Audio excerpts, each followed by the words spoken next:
Welcome back friends. दोस्तों, Karur Vysya bank में recruitment के लिए अभी पीओ के लिए इन्होंने एक नोटिफिकेशन रिलीज़ किया है।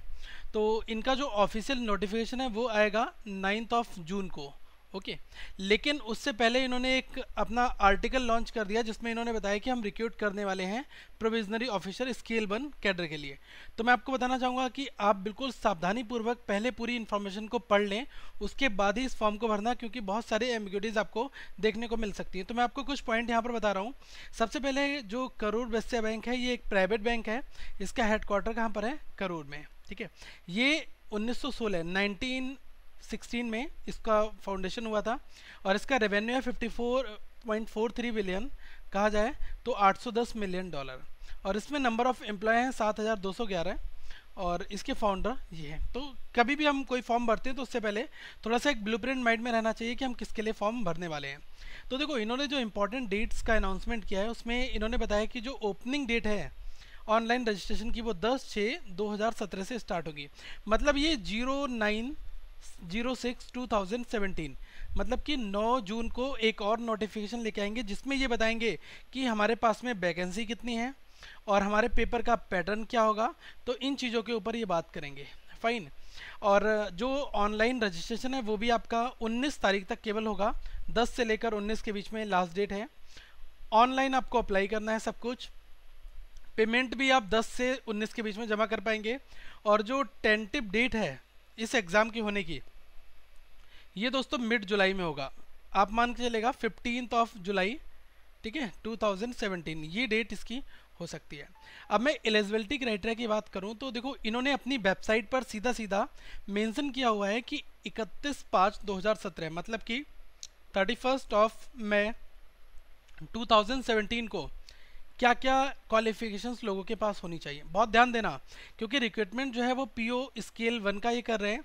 तो इन्होंने कहा है कि पोस्ट ग्रेजुएट की यहाँ पर बात कर दी है। ठीक है, तो आप देखो कि कोई भी पर्सन कैंडिडेट है जो पोस्ट ग्रेजुएट है, मतलब कि 10+2, 10+2 का मतलब होता है 12th पास, उसके बाद में 3 मतलब ग्रेजुएशन, और फिर उसने कोई भी पोस्ट ग्रेजुएशन किया हुआ, तो मतलब ये चल जाएगा 10+2+3+2 में, या फिर 10+2+5 मतलब कि 12th के बाद में 5 ईयर का कोई भी एक ऐसा कोर्स हो, या फिर डबल डिग्री होल्डर्स होने चाहिए, मतलब जिन्होंने ग्रेजुएशन किया है और साथ में पोस्ट ग्रेजुएशन भी किया हुआ है, या फिर बी किया होना चाहिए, बीटेक होना चाहिए, बीएससी एग्रीकल्चरल होना चाहिए। 10+2+4 इन्होंने यहाँ पर मेंशन कर दिया है। ठीक है, तो जो लोग रिकॉग्नाइज यूनिवर्सिटी से 60% के साथ में पास होंगे वो लोग केवल इस फॉर्म को फिल कर सकते हैं।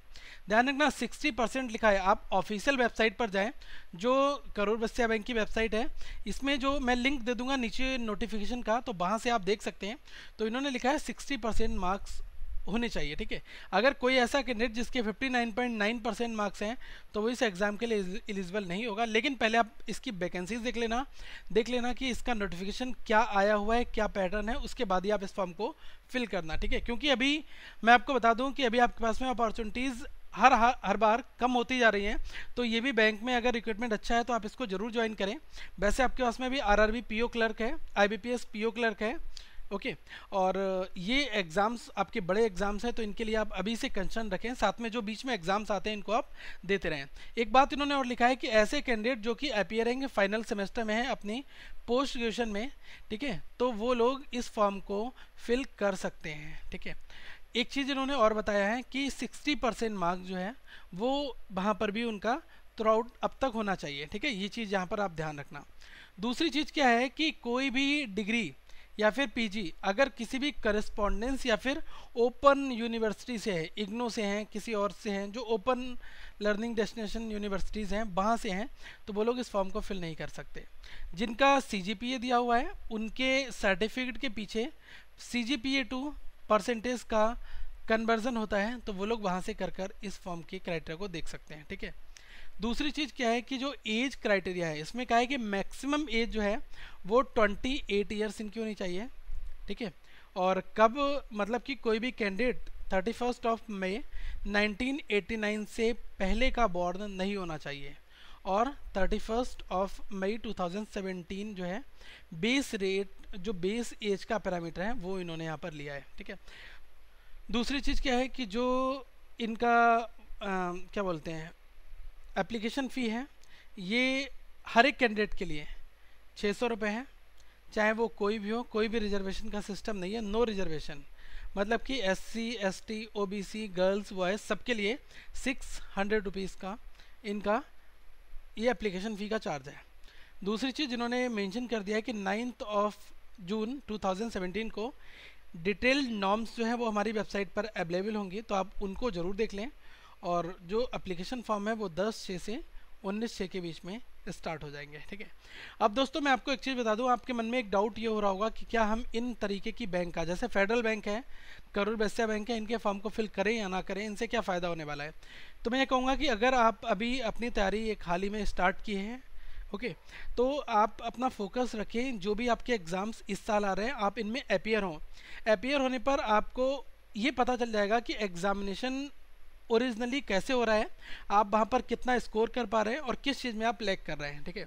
फॉर्म फीस इतनी ज़्यादा मैटर नहीं करती, अगर आपकी जॉब लग जाएगी तो फॉर्म फीस आपके लिए कुछ नहीं है। तो आपने जहाँ इतना स्ट्रगल किया है, इतना टाइम दिया है, तो एक फॉर्म और सही, मैं ये नहीं कहूँगा कि आप फॉर्म को छोड़ते जाओ, केवल आप IBPS PO या SBI PO या फिर IBPS क्लर्क भरो। इनके अलावा भी जो और फॉर्म होते हैं इनको ज़रूर भरो, इनसे आपको एक लुक एंड फील मिलेगा कि एग्जामिनेशन का लेवल कैसा है, पैटर्न कैसा है, क्या आप इस कंपटीशन को फेस कर सकते हैं।